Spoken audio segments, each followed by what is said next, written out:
Você está no canal Eu Estudo a Lição com o pastor Samuel Camilo. Hoje é terça-feira, dia 14 de dezembro de 2021. E o tema que estudaremos na nossa lição será Amaldiçoado em um Madeiro. Dois textos servem como base para o nosso estudo hoje. O primeiro, Deuteronômio capítulo 20, versos 22 e 23, diz: Se alguém houver pecado passível de pena de morte e tiver sido morto, e o pendurares no madeiro, e o seu cadáver não permanecerá no madeiro durante a noite, mas certamente o enterrarás no mesmo dia, porquanto o que for pendurado no madeiro é maldito de Deus. Assim não contaminarás a terra que o Senhor teu Deus te dá em herança. O segundo texto é Gálatas, capítulo 3, a partir do verso 10, que vai dizer assim: Todos quantos, pois, são das obras da lei, estão debaixo da maldição, porque está escrito: Maldito todo aquele que não permanece em todas as obras escritas no livro da lei, para praticá-las. E é evidente que pela lei ninguém é justificado diante de Deus, porque o justo viverá pela fé. Ora, a lei não procede da fé, mas aquele que observar os seus preceitos, por eles viverá. Cristo nos resgatou da maldição da lei, fazendo-se ele próprio maldição em nosso lugar, porque está escrito: Maldito todo aquele que for pendurado no madeiro.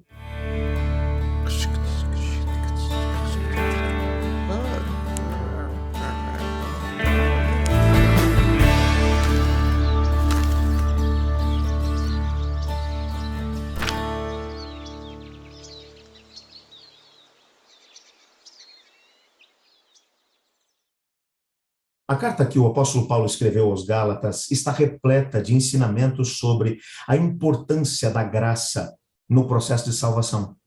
O apóstolo Paulo tinha passado por aquela região da Galácia, ainda na sua primeira viagem missionária, juntamente com Barnabé, havia plantado diversas igrejas, mas uma grande quantidade de judeus haviam passado por ali, provavelmente pregadores itinerantes, e com práticas judaizantes de salvação pelas obras, eles agora faziam com que aqueles que haviam sido salvos pela graça, mediante a fé em Cristo Jesus, voltassem para uma visão completamente legalista do processo de salvação, acreditando que, através da guarda da lei de Deus, eles poderiam ser salvos. Nós já falamos sobre isso no decorrer desse trimestre, quando mencionamos que tentar usar a lei de Deus para nos salvar seria a mesma coisa que pegar um navio transatlântico e tentar circular com ele pelas estradas que cingam o nosso país. Um navio, ele é excelente para se utilizar para transporte marítimo. Se eu quero transitar por estradas, eu preciso de carros, veículos a motor. Então, nesse caso, eu vou conseguir fazer com que o objetivo pelo qual o navio foi criado, ele acabe perdendo seu valor, se eu quiser usá-lo para poder transitar em vias terrestres. Agora, usar a lei para poder tentar nos salvar é exatamente fazer a mesma coisa. A lei não foi dada para isso. A salvação sempre foi pela graça mediante a fé. A lei de Deus, ela foi dada para poder mostrar o padrão que deve nortear nossa vida. Deus olha para nós e sabe: eu tenho um projeto para a vida de vocês e para que todos sejam livres, vocês precisam seguir os limites. Existem limites para a nossa liberdade? Claro que sim. Porque se eu achar que eu sou livre para fazer qualquer coisa, em algum momento eu vou passar por cima da liberdade do outro. Se eu for mais forte que ele, porque se ele for mais forte que eu, ele não vai permitir que isso aconteça e vai tirar, aliás, a minha liberdade.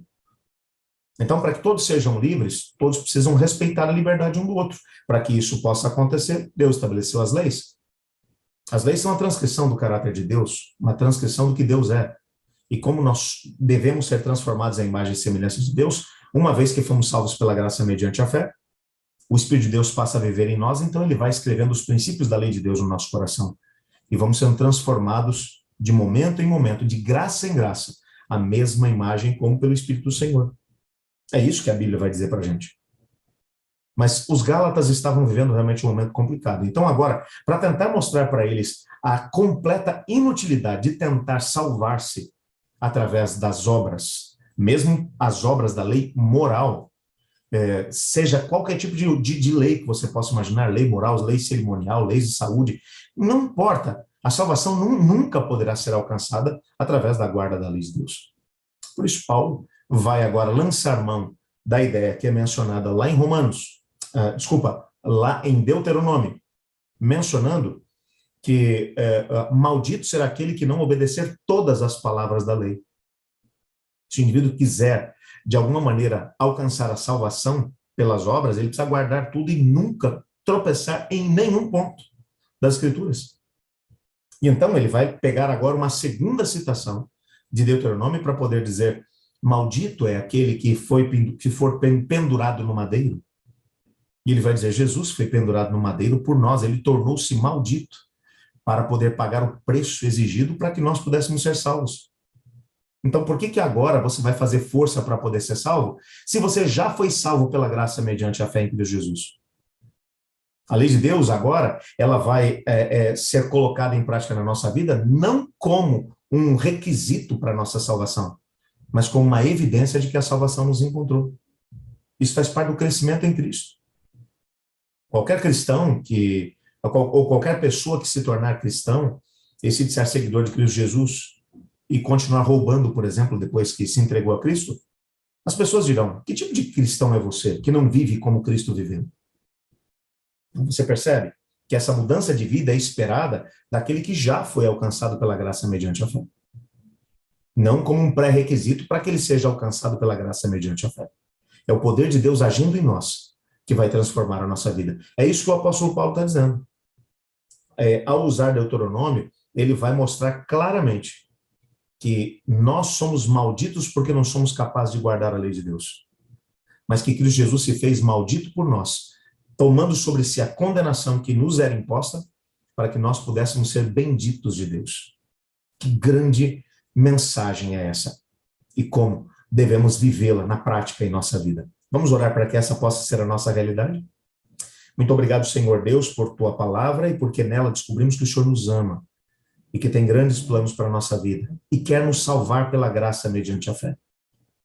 Queremos experimentar essa mesma realidade, mas queremos também que o Senhor nos ajude a crescer em Cristo, implantando através do Espírito de Deus na nossa vida, escrevendo no nosso coração os princípios da tua lei. Pois é em nome de Jesus que oramos. Amém. Eu estudo a lição. E você?